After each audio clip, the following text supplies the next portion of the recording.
Welcome back to Mia News. It's a somber day in America as we mourn the numerous lives lost in a devastating and shocking attack on our nation.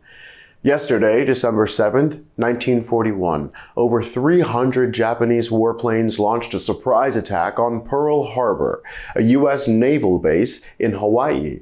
We are getting reports that over 2,400 American soldiers, sailors, and civilians have been killed.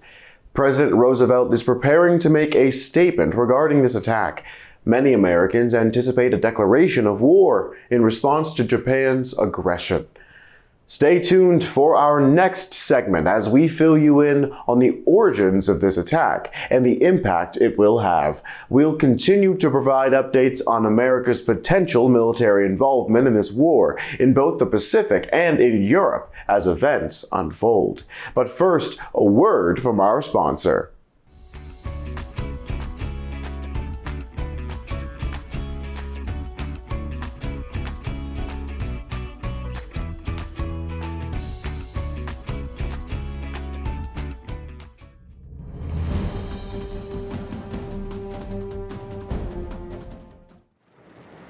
Yesterday, December 7, 1941, a date which will live in infamy, the United States of America was suddenly and deliberately attacked by naval and air forces of the Empire of Japan. Welcome back, Americans. You just heard President Roosevelt declare December 7th, 1941 as a date which will live in infamy. Viewers, what do you think he meant by this? This is a historic moment for our nation, one that we will never forget. Let's hear what else President Roosevelt has to say.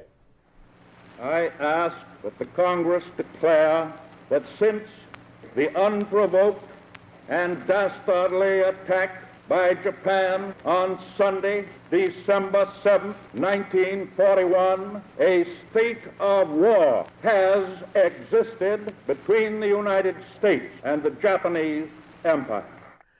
The President has asked that Congress accept his request for a declaration of war against Japan. As we wait to hear their response, let's review what led to this moment.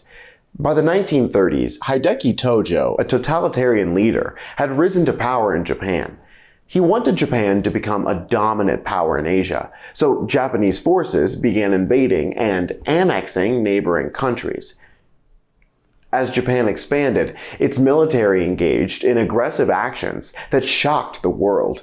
This aggression worried many Americans who saw it as another consequence of unchecked totalitarianism. Also, the US government was worried that Japan's expansion would threaten our ability to trade in the Pacific region. So, the US began imposing economic sanctions on Japan. Sanctions are when one country limits or stops trading with another country as a way to persuade them to change their policies or actions. In this case, the US stopped selling important things like oil and steel to Japan to try to weaken their military and prevent them from expanding more. In response to these sanctions, Japan launched this surprising and devastating attack on our nation. Oh, we've just received a message from our correspondents in Washington, D.C. Congress has voted unanimously to declare war on Japan. In response, Germany and Italy, Japan's allies, are declaring war on the US. We now stand among the Allied powers, joining forces with Great Britain and the Soviet Union.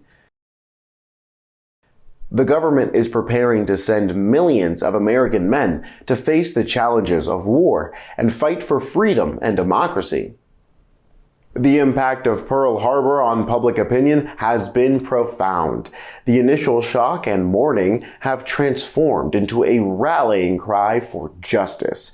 A nation that was once divided over the role the U.S. should play in this conflict is now uniting in support of the war effort. Stay with us for continuing coverage of America's involvement as we bring you the latest updates from the front lines as events unfold.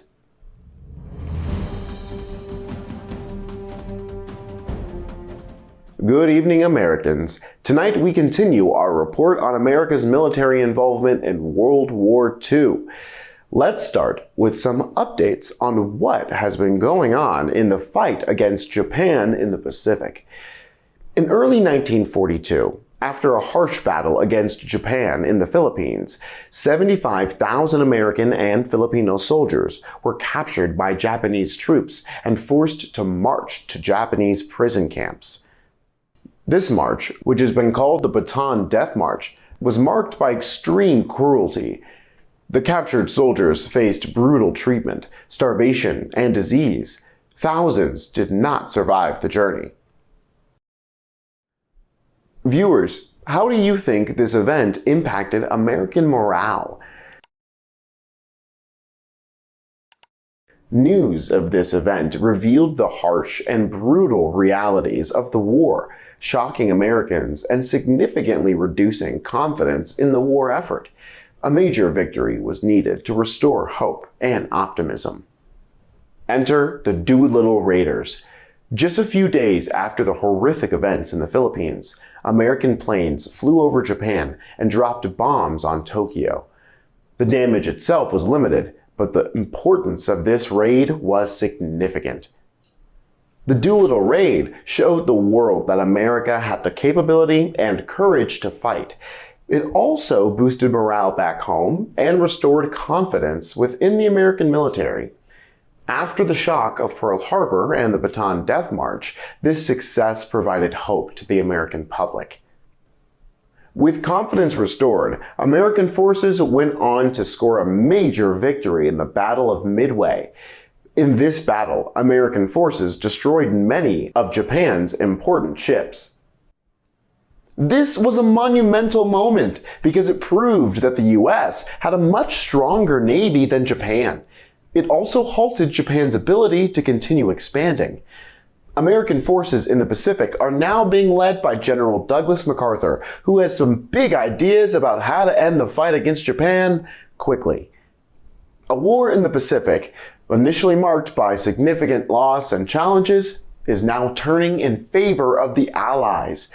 The courage and resilience of the Doolittle Raids and our daring sailors at Midway proved that with strength and determination, we just might be able to defeat Japan and rid the Pacific of totalitarianism.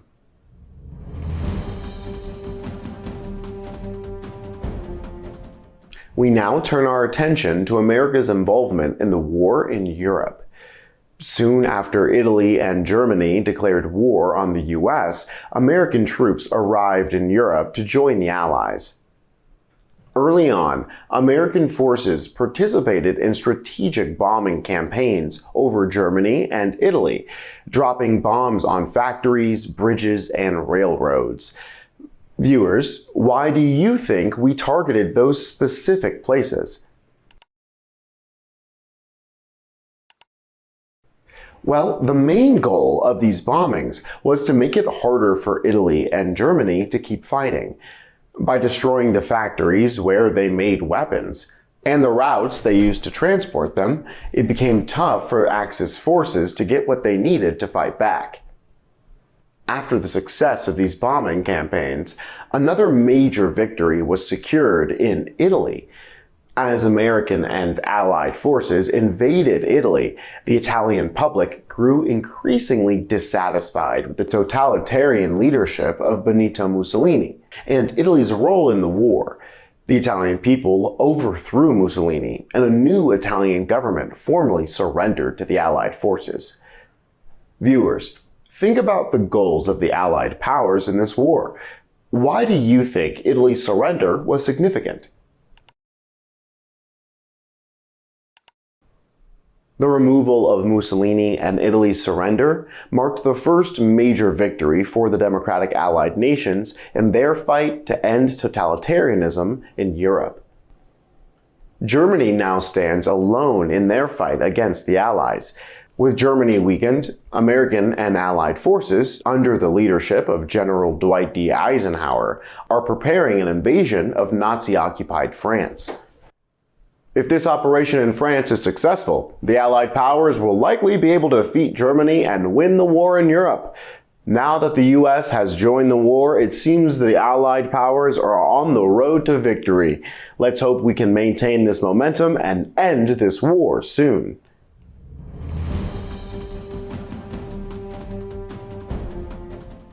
As we reflect on our journey from the shocking attack on Pearl Harbor to the significant strides made in Europe and the Pacific so far, it's clear that America's involvement is shaping the course of this global conflict.